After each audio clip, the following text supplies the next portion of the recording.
Doug Thompson. We're in the shop today, and I'm going to start working on a couple of candelabras. And we're using this, I think it's called a Rubik's Cube twist. We've got a couple of young friends in the shop that are going to be helping us with this. We're going to go through the process of laying it out, cutting out the cubes, and then twisting it.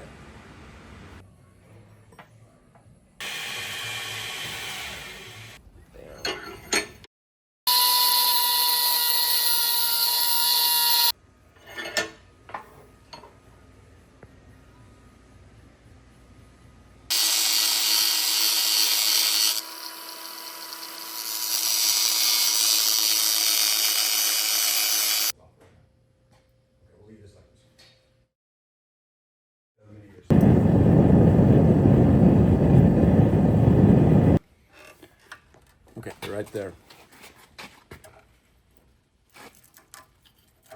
What did that darn material do? Okay, it's you. Okay. Do you want me to brush? Just a little bit. You see how the scale's forming on that? Okay, you're going to come up to 180 and we're going to try it. I think we had to go more.